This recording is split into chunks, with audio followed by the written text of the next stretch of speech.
Friends and viewer, Robinson Crusoe, another beautiful novel written by Daniel Defoe. Before this, I had discussed with you about one of the adventurer novel of uh, Gulliver's Travel by Jonathan Swift today I'm going to discuss about Robinson Crusoe, the Daniel Defoe, written by Daniel Defoe. So Robinson Crusoe is an Englishman from the town of York in the 17th century, the youngest son of a merchant of German origin, encouraged by his father to study law. Crusoe expresses his wish to go to sea instead.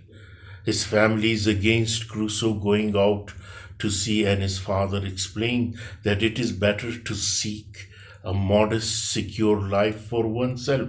Initially, Robinson is committed to obeying his father, but eventually succumbs to temptation and embarks on a ship bound for London with a friend. When a storm causes the near deaths of Crusoe and his friend, the friend is dissuaded from sea travel. But Crusoe still goes on to set himself up as a merchant on a ship leaving London. This trip is financially successful, and Crusoe plans on another, leaving his early profits in the care of a friendly widow. The second voyage does not prove as fortunate as the ship is seized by uh, Moorish pirate, and Crusoe is enslaved to a potentate in the North African town of Sally. While on a fishing expedition, he and a slave boy breaks free and sail down the African coast. A kindly Portuguese captain picks them up, buys the slave boy from Crusoe, and takes Crusoe to Brazil. In Brazil, Crusoe established himself as a plantation owner and soon becomes successful. Eager for slave labor and its economic advantages, he embarks on a slave gathering expedition to West Africa but ends up shipwrecked off the coast of the Trinidad. Crusoe soon learns he is the sole survivor of the expedition and seeks shelter and food for himself. He returns to the wreck's remain 12 times to salvage guns, powder, food, and other items. On shore, he finds goats he can graze for meat and builds himself a shelter. He erects a cross that he inscribes with the date of his arrival. September 1, 1659, and makes a notch every day in order never to lose track of time.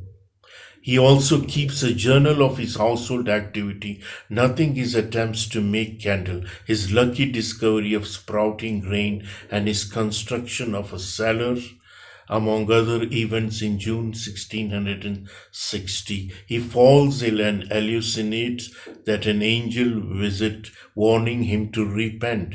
Drinking tobacco steamed rum, Crusoe experiences a religious illumination and realizes that God has delivered him from his earlier sins. After recovering, Crusoe makes a survey of the sea area and discoveries in on island. He finds a pleasant valley abounding in grapes where he builds a shady retreat.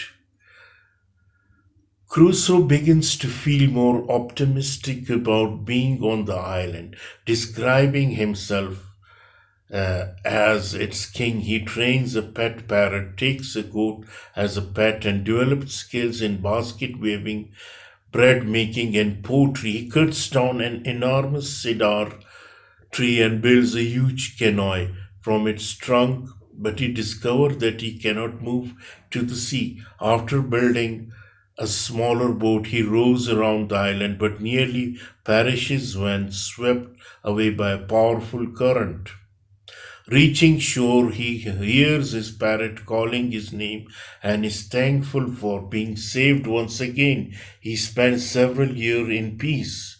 One day, Crusoe is shocked to discover a man's footprint on the beach. He first assumed the footprint is the devil's, then decide it must belong to one of the cannibals. said to live in the region. Terrified, he arms himself and remains on the lookout for cannibals. He also builds an underground cellar in which to herd his goats at night and devises a way to cook underground. One evening he hears gunshot, and the next day he is able to see a ship wrecked on his coast. It is empty when he arrives on the scene to investigate. Crusoe once again thanks Providence for having been saved. Soon afterward, Crusoe discovered that the shore has been strewn with human carnage. Apparently, the remains of a cannibal feast. He is alarmed and continues to be vigilant. Later, Crusoe catches sight of 30 cannibals hiding for shore with their victim. One of their victims is killed, another one waiting to be slaughtered suddenly breaks free and runs toward Crusoe's dwelling. Crusoe protects him, killing one of the pursuer and injuring the other, whom the victim finally kills. Well alarmed, Crusoe defeats most of the cannibals on shore. The victim vows total submission to Crusoe in gratitude for his liberation. Crusoe names him Friday to commemorate the day on which his life was saved and takes him as his servant. Finding Friday cheerful and intelligent, Crusoe teach him some English words and some elementary Christian concept. Friday in turn explained that the cannibals are divided into distinct nations and that they only eat their enemies. Friday also informed Crusoe that the cannibals saved man from the shipwreck. Crusoe witnessed earlier that those men, Spaniards, are living nearby. Friday expresses a longing to return to his people, and Crusoe is upset in the prospect of losing Friday. Crusoe then entertained the idea of making contact with Spaniard, and Friday admits that he would rather die than lose Crusoe. The two build a boat to visit the cannibal land together before they have a chance to leave. They are surprised by the arrival of 21 cannibals in canoes. The cannibals are holding 3 victims, one of whom is European dress. Friday and Crusoe kill most of the cannibals and release the European. A Spaniard, Friday, is overjoyed to discover that another of the rescued victims is his father. The 4 men return to Crusoe's dwelling for food and rest. Crusoe prepares to welcome them into his community permanently. He sends Friday, father, and the Spaniard out in the canoe to explore the nearby land.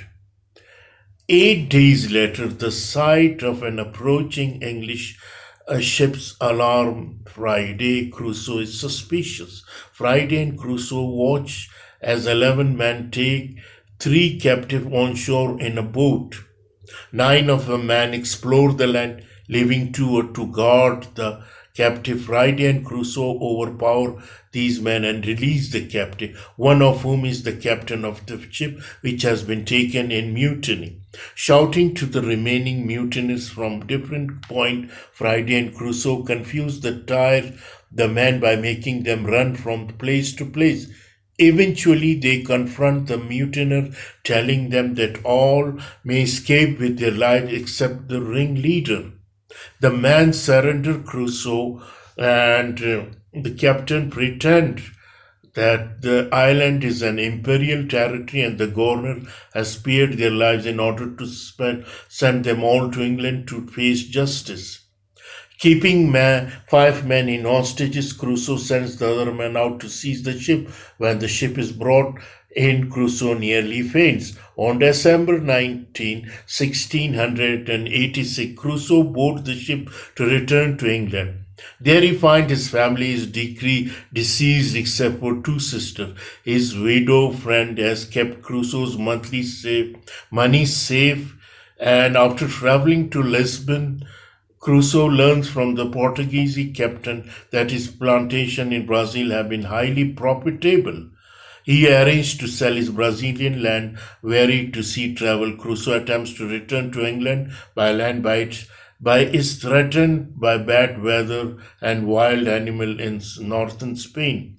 Finally, arriving back in England, Crusoe receives a word that the sale of his plantation has been completed and that he has made a considerable fortune after denoting a portion of the window to the widow and the sister.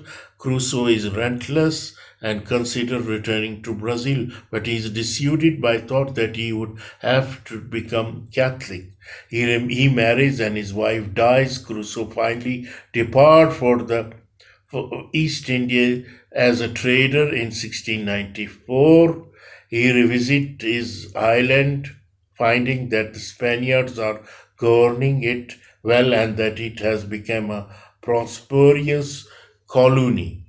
So, this is the story of the uh, novel Robinson Crusoe by Daniel Defoe. It is an adventure novel, best known, and it is very also, it enjoys a best reputation among the English literature.